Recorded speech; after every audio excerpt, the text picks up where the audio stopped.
differently right now. My hair is in cornrows because I'm about to let you in on a controversial subject that not a lot of people know about. It's a show that I have wanted to do for a long time. In fact, ever since we started the Tyra show. But then I told my staff, and my staff is very diverse about this show, a portion of them, a lot of my producers that happen to be white, were like, Tyra, what are you talking about? This black hair woman thing, what? They didn't understand, and I had to explain to them that it's a topic that is so heated, it is so charged in the African-American community and in a lot of other cultures that Chris Rock actually spent 2 years of his life making a movie about it, after his 4-year-old daughter, Lola, asked him, Daddy, how come I don't have good hair? Now, the movie just debuted at Sundance, and Chris Rock, he even asked me personally, he came to my offices personally and wanted me to use a clip from the Tyra show for it, and his documentary or his movie is called Good Hair. Now, when black women talk about good hair, you hear things like hair that's not kinky or coarse or nappy, hair like an afro that's not like an afro. You hear, you know, when they say good hair, a lot of them are saying hair that is smooth and straight like a white girl's, or an Indian girl's, or sometimes a Puerto Rican girl's.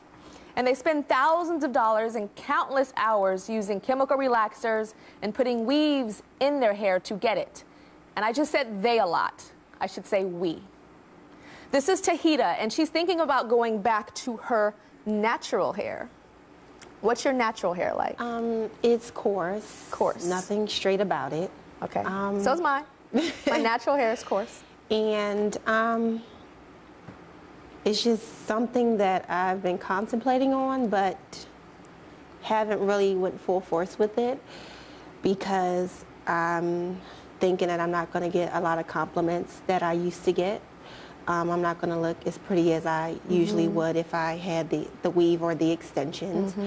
How much money have you spent on keeping your hair straight? Wow, over $20,000. $20,000? Over $20,000. Wow, I probably spent even more than that. Yeah. I know the number sounds crazy, but when you add it up, you know, did you guys know that black women spend more money on hair products than any other culture in America? We make up like 6–7% of the society in America, black women, but we spend 80% of the 100% of hair product. That's how much we spend. 80% of all hair product goes to black women. Okay, so you're contemplating this natural thing. Why? Why do you want to go natural? Because over the years, I've damaged my hair really bad to the point I can't even wear it out unless I have it relaxed or, you know, something like that. I heard that you have issues with bills because you spend so much money on your hair. Yes. I went to the extreme of not paying a bill or two to get my hair done. Well, to help Tahita make her decision, we put together a panel of women who have varying opinions on natural hair. So I have to ask you guys, do you believe that there is a such thing as good hair? Absolutely. I have the best hair in Atlanta. I have the white girl flow, and my hair does this. You have the what? The white girl flow. The white girl flow? Yes. Okay, explain to me what the white girl flow is. Everybody's like, oh my God, did you just say that? Yeah, I could do this. And like a lot of black girls just can't do that with their hair, and they honestly just can't because they don't have good quality hair, and I do. Okay. and Kelly, Akia, what do you have to say about the white girl flow? I think I've never heard that before, actually. I wouldn't put it like that per se, but we do stay in a Eurocentric lifestyle. We've been in America, even though we came here unwillingly, we're here now, and we've adapted to this way, and we're accustomed. And I think that it's more professional. It looks better when you look at it. The appearance isn't coarse or kinky or matted. The term nappy hair is always a term of contempt, so no one was ever saying you got nappy hair by saying you got good hair. So I technically do think that nappy hair would be considered a bad grade of hair. Okay, but you guys are talking about, like, there's a difference, and I think it's very, very, very important, especially for our audience at home, the women that are not black, to understand the different types of hair. Right. Because, Shay, you straighten your hair chemically? Yes. Okay, so naturally your hair is? Very nappy.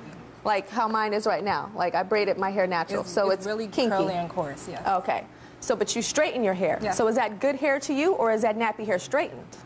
It's amazing hair to me with my hair straight.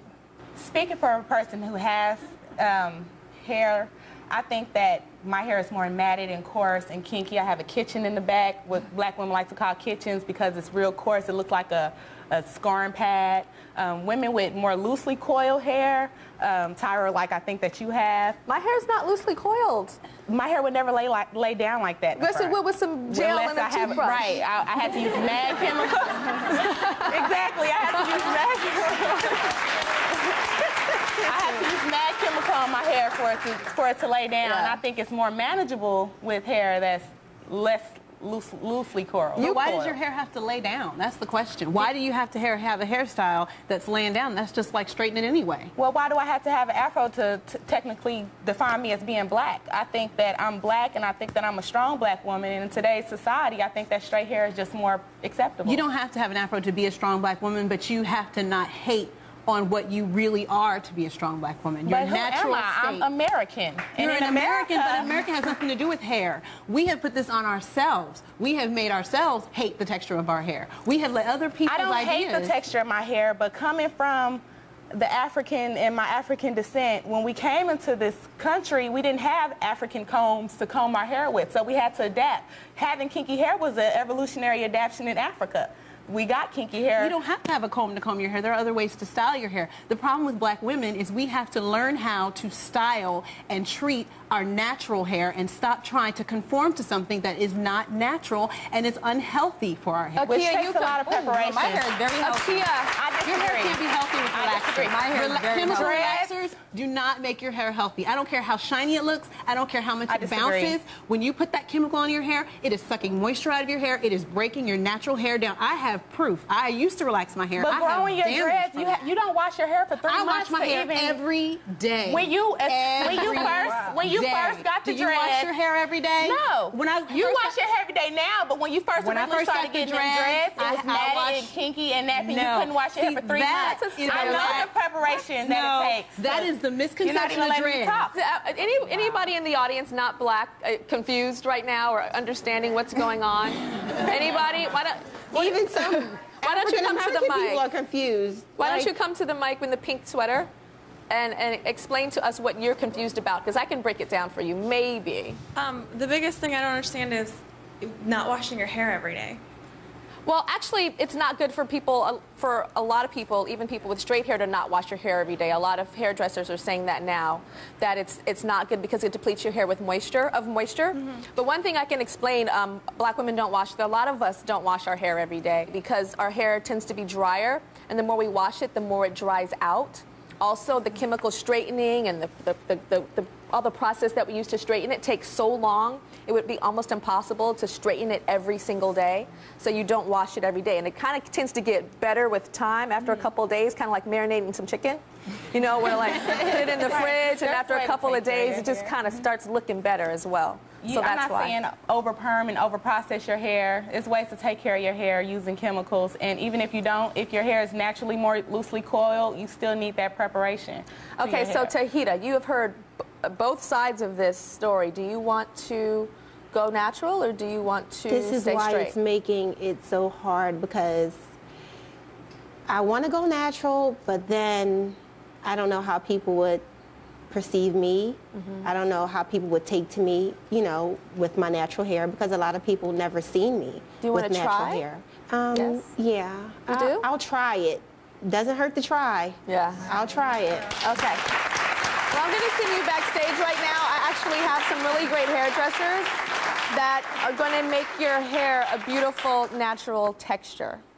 So go on there back now. Okay. Okay? You didn't know, girl, right now. Go on back there. We're going to see Tahita at the end of the show what she looks like natural. We'll be right back.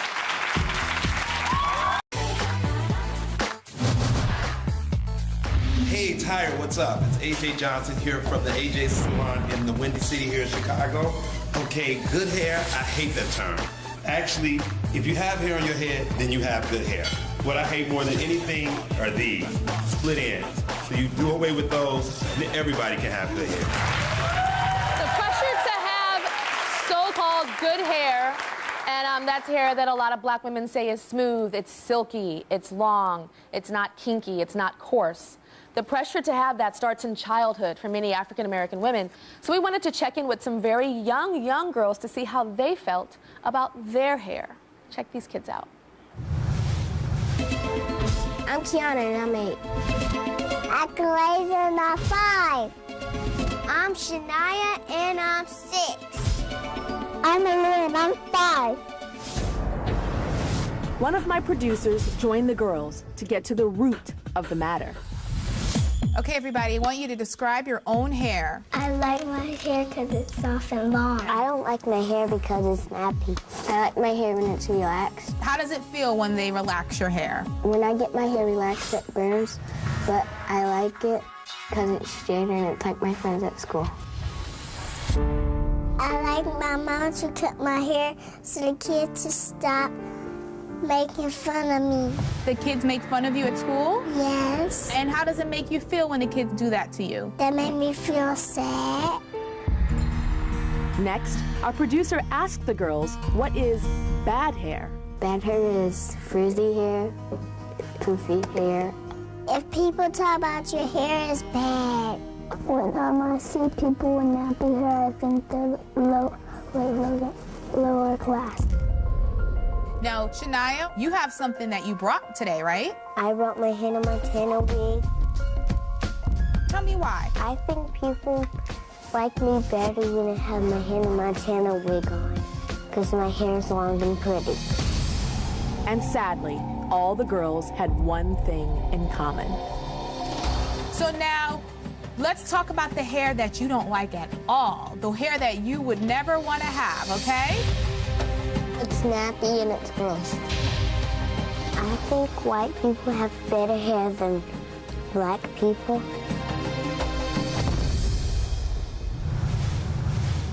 So let's talk to their moms. We got teary. All the moms are like crying. Oh my God, my poor babies, my poor black girls. So Mecca, your daughter Shania, she commented that she does not like her hair. She really made me tear up with the Hannah Montana wig. That's why I'm tearing up right now. Yeah, she loves it. Most of the kids, she hang around in white, so she's like, Mommy, I want my hair like hers, or can you put a perm in my hair? I'm like, Shania, you're 6. You can't get a perm.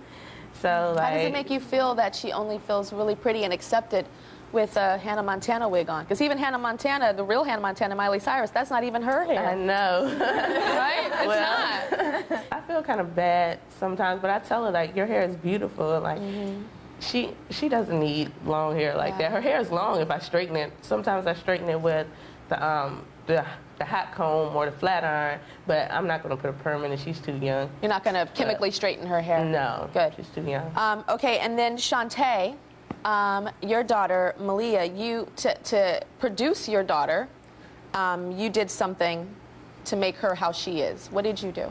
I decided at 11 years old I'd have a baby outside of my race so she could have better hair.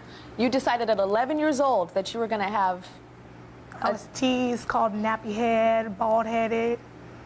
So I decided to have a baby outside of your race. And what race did you decide to have a baby with? My daughter's half Latino.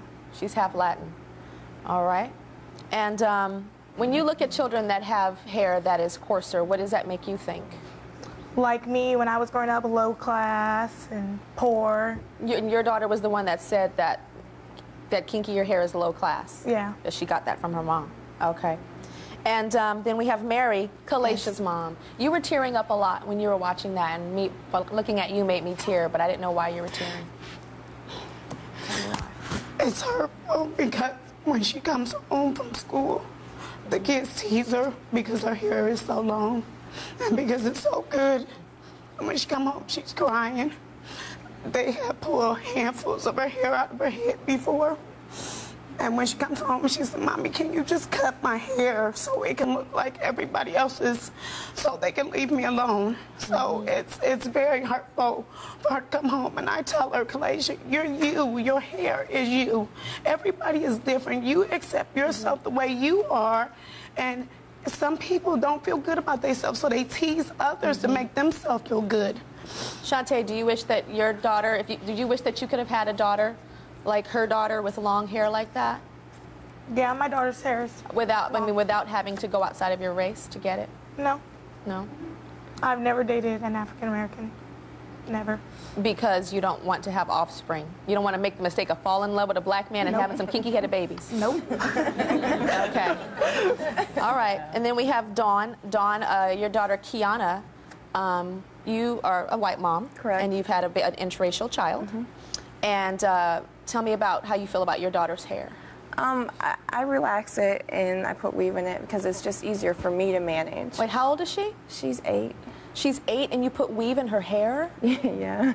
Really? Yeah. And she's got thick hair, but you know, we get up in the morning and it's easier for me to unwrap her hair and go than sit there and put ponytails in it. Being a mom that had a child of color, did you ever think to maybe get taught of how to do her hair? I have, and I've learned, but without the relaxers at such a young age? Without the chemicals on your scalp? Yeah, but my life, and really it's selfish. I mean, I'm the one that's doing it for me because my life is so busy that I don't have the time to sit there and do her hair in the morning or do it in the evening. And then we have Michelle, and you're Rainisha's mom. Yep. And tell me, how old your daughter? She's 3. And how do you do her hair? I relax her hair also. You chemically straighten your 3-year-old daughter's hair? Yep.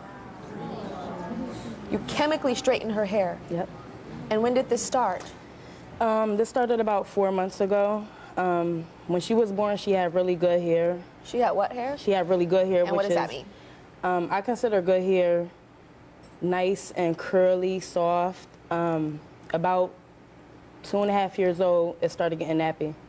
So I tried to blow dry it, straighten it.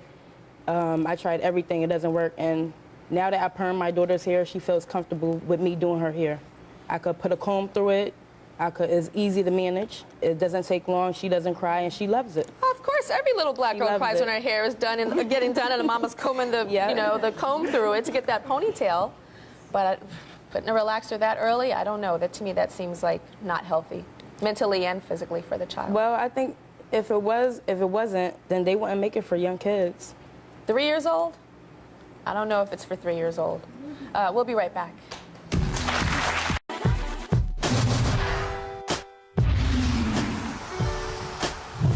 You know, good hair is something that comes up every day. We named our salon Happy to be Nappy because we want our clients to love their natural hair. Whether their hair is straight, wavy, or even curly is solely up to you. What bugs me is when parents come in and say, my daughter's hair is ugly, nappy, they don't know what to do with it, and hopefully we can figure it out.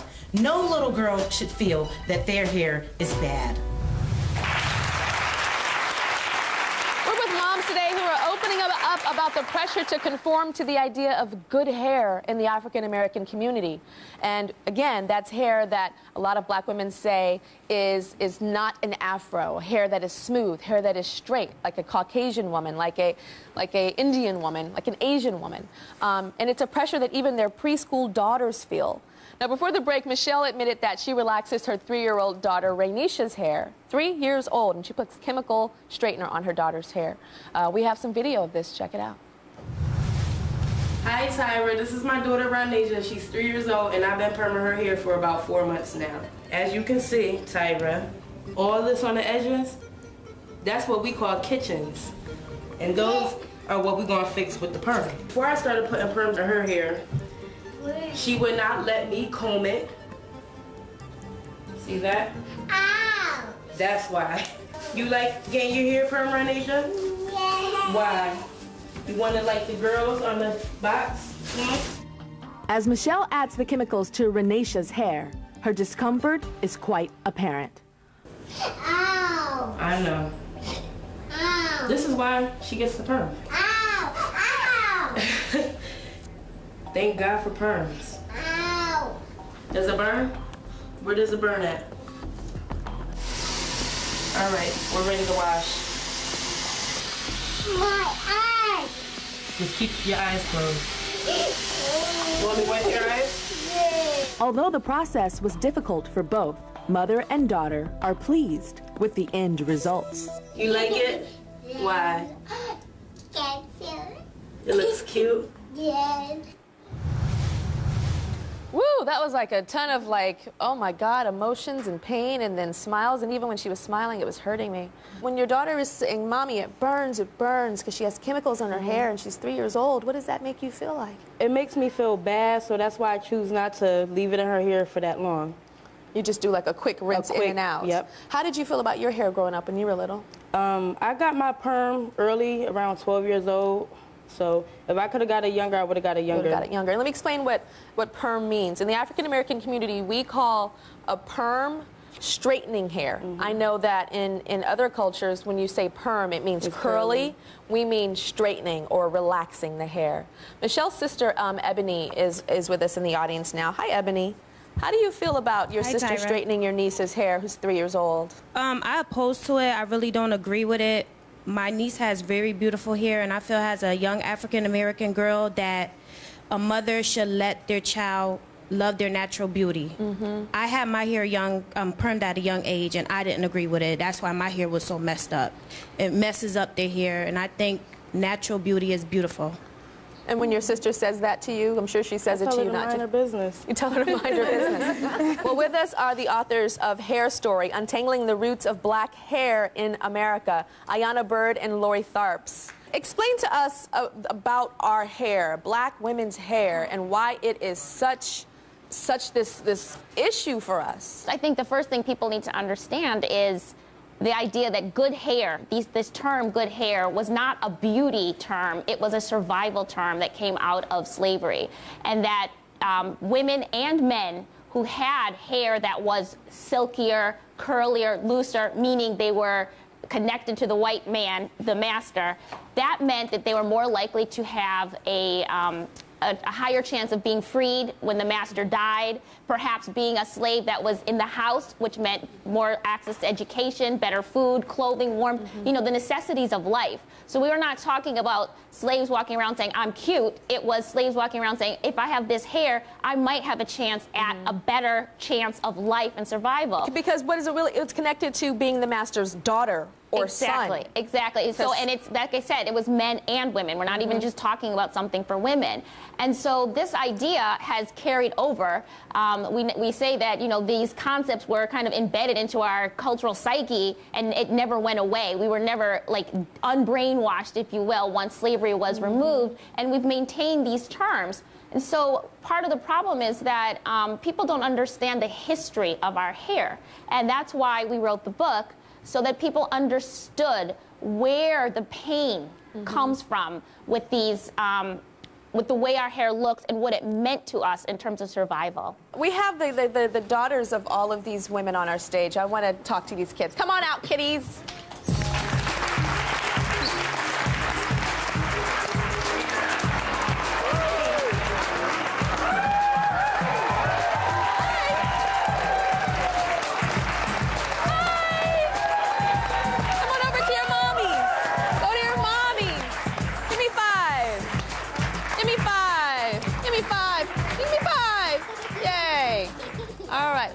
Pretty girls. How's everybody doing?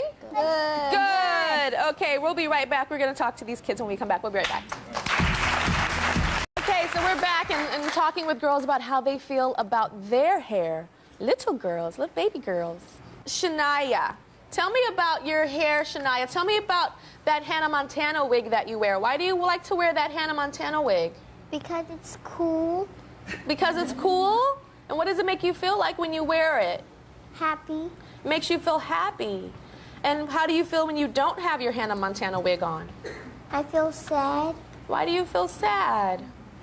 Because I really love that wig and I want to wear it all times and every day. You want to wear it every day? Is it because you like Hannah Montana or because you don't like your hair?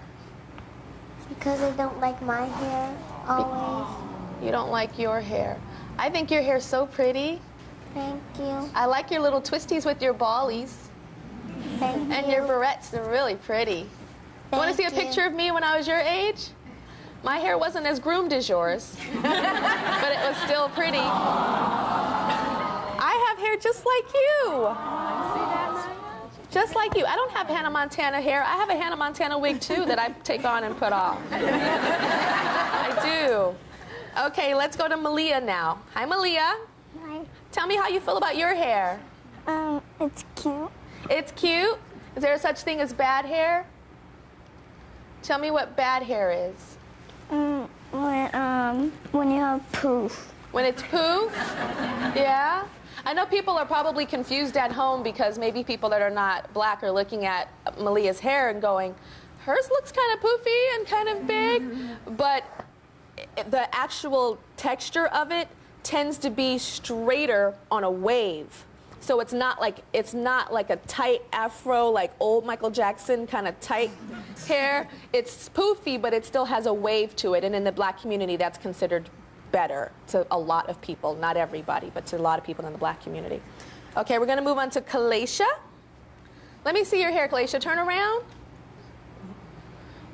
So your hair is really long, and you want your mommy to Cut my hair. You want her to cut it? Yes. Tell me why. So the kids to stop messing with my hair. They mess with it? Yes. What do they say? They say I smell like boo-boo.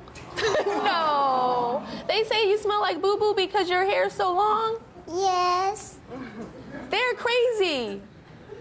They're crazy. Your hair looks pretty, and I'm going to tell those kids to stop making fun of you. A lot of the times when you want something that somebody else does, we tell people that they smell like boo-boo. But really, we really say, oh my God, I want your hair so badly. That's what they're really saying. Okay. All right, so let's move on to Kiana now. Kiana, you are what? How old are you again? 8. Okay, and so your mom says that she has a hard time doing your hair. Because she's like, it's just hard, she don't have time. And so you get your hair what? Relaxed. You get it relaxed, and you got a couple other things up in that hair. What else you got in there? Weave. You have some weave. Doesn't it hurt to get hair tracks sewn up in there?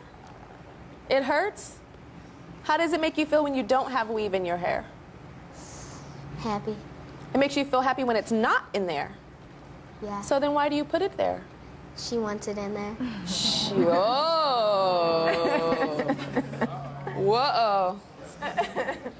Where's that coming from, Mom?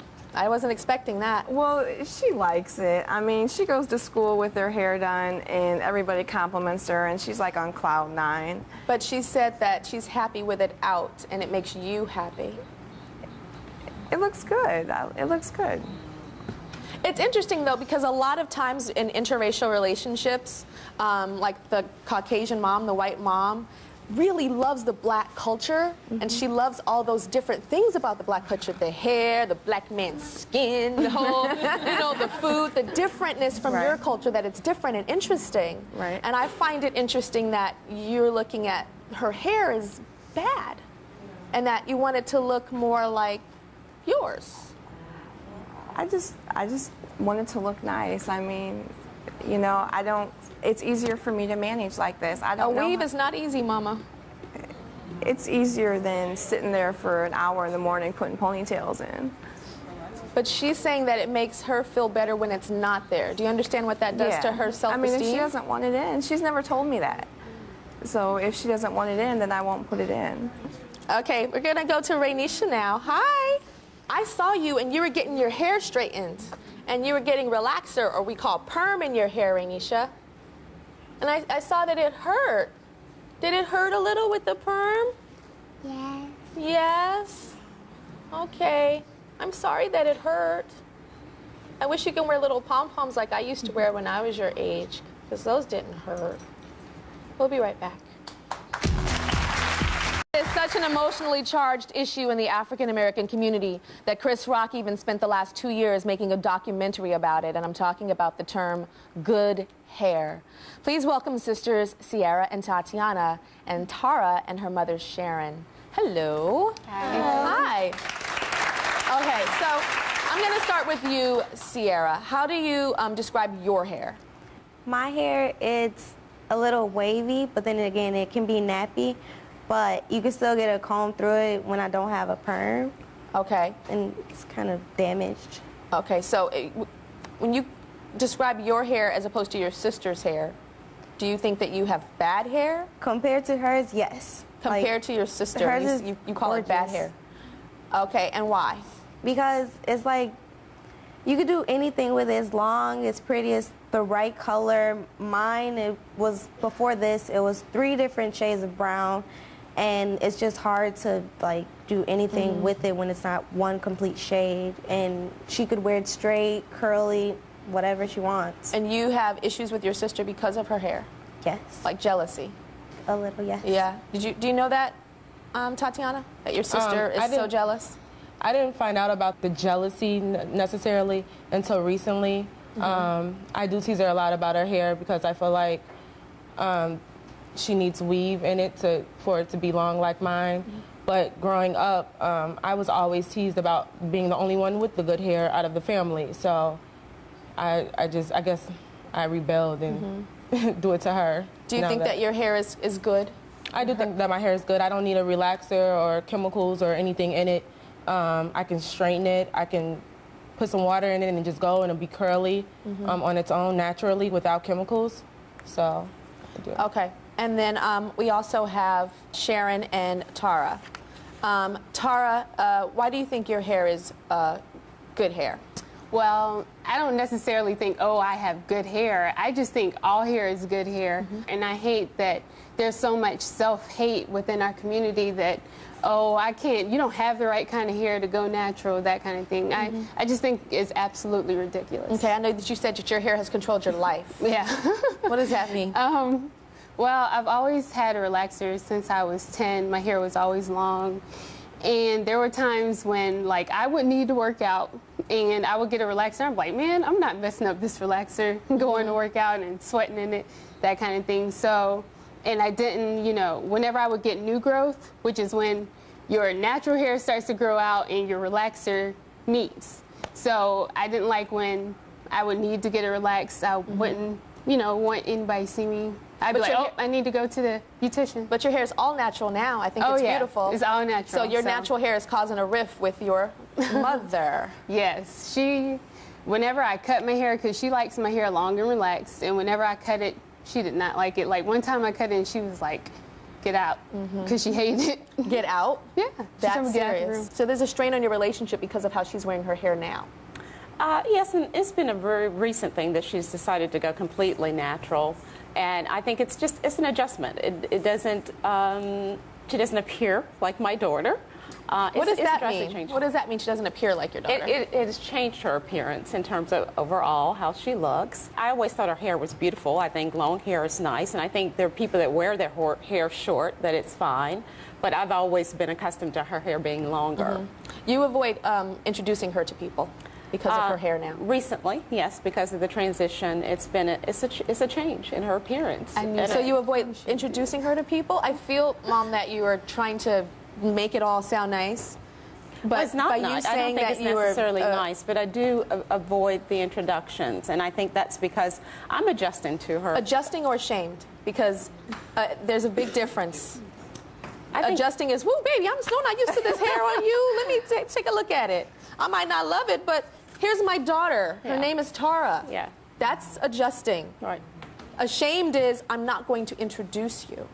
Can you admit that there is some shame? Well, or I think some that embarrassment? I'm not going out of my way to make an introduction. And because you feel people are going to think what when they look at her? I think people will have no problems with her. I think she's a very beautiful, it's her mother. It's an adjustment for me. So it's your problem? Correct, yes. What do you guys have to say about this? Because they're talking like this and like this and like this and like this. And it's an adjustment. And I just, I don't go out of my way to introduce people to her. And yes, I want to hear what you guys have to say about this. Definitely, this issue is generational. You have a lot of older women and men, especially men, who cry when their daughters cut off their hair. I have in my own personal experience, my grandmother, was like, we worked so hard so that we didn't have to look like that. Why would you do that to yourself? And they have to have that kind of, the younger generation has to teach the older generation, you have been brainwashed essentially to think that this is the only way that you have to look. Because really, for a lot of older generation, the hair thing, it wasn't just beauty, it was, you're not gonna get a job, you're not gonna walk in this room, you're not gonna be able to find a mate if your hair isn't straight and conforming to mainstream society. So for a lot of them, it's an almost fear thing when they see their children going natural. So it's the job of the younger generation to educate. Absolutely. Yeah. Okay. About hair, race, everything. Change. We'll be right back. Recently, a campaign was launched called My Black is Beautiful. It's featured in Essence magazine, and it celebrates African-American hair and the effort to get black women to start talking about how beautiful they are. Now, there were over 1,100 women that entered the search, and there were 4 winners, and 2 of them are here. We've got Kimberly and Yolanda. So did you guys have bad hair, good hair issues growing up as kids? Well, growing up, my mother never encouraged the term good hair. So I just appreciated that because it just allowed me to just accept my own hair. It was definitely thick and time-consuming, so that's more so what I heard as far as growing up. Never encouraged good hair and bad hair topics in my household. So. Good. And Kimberly, what about you? I had a lot of hair issues growing up because my hair is so big. You know, I was teased so much. I mean, people call me Michael Jackson, Diana Ross, Shaggy Dog, Wet Mop. I've heard everything. So it was just really hard, you know, because my hair was always so big and I always wanted tamed, and I begged my mom for a perm, and it was a really Like a bad straight experience. perm. Yes, yeah, straight So perm. tell me why it was important for you guys to be a part of this My Black is Beautiful campaign with Essence. The My Black is Beautiful campaign is an awesome campaign, you know, that just celebrates black beauty and every type of black beauty that there is. And, you know, we were chosen from the Pantene search, which was a part of the My Black is Beautiful campaign. And it just, you know, kind of shouts to everybody saying, you know, my black is beautiful, your black is beautiful, her black is beautiful. There's not one separate type of hair, you know, that's supposed to represent the black community, but it's all beautiful. I agree. I think both of you guys is black is beautiful. And also, definitely, along with the My Black is Beautiful, just taking that inner beauty, that inner strength, and letting it translate to your outer, and just letting, you know, what you already have on the inside, that self-confidence about who you are, and just taking ownership of your own personality and letting that just... And originality. You know, exactly. We'll be right back. Thank you. And it's about choices. Okay, so let's remind ourselves of Tahita. Remember her? After much debate, I mean, she was at the top of the show with all the drama and the ladies debating on whether she should be natural or not. Tahita decided that she was ready to go natural. She wanted to give it a try. So let's see what she looks like now. Come on out, Tahita.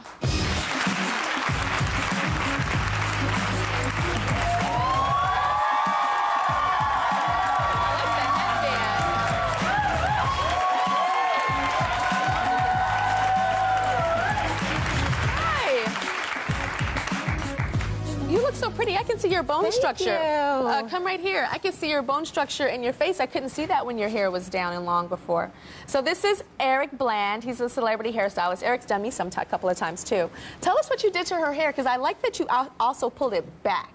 But the texture is different too. How did you get her texture to go more curly? Well, actually, that's her natural texture. What I did was she had a lot of split ends, a lot of dryness from the keeping the weave and putting gel. So what I did was I cut it, and then it just brought her natural texture back.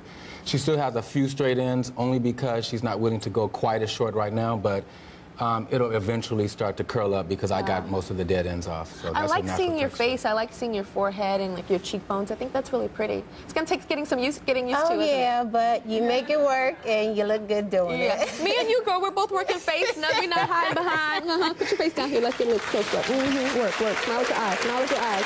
Smile with your eyes. I think, you know, the message here today, I think, is about choices. I think it's about, you know, having options. But I think it is really important to understand that when we make certain choices, those choices do go back into history, and there's a reason why we make those choices. But I think everybody, you know, is free to make that choice, if that makes sense, right? When I wear that, I understand that there's reasons why I do, or reasons why society thinks that that is beautiful. And I understand why I wear this, because I feel beautiful this way. All right, see you later.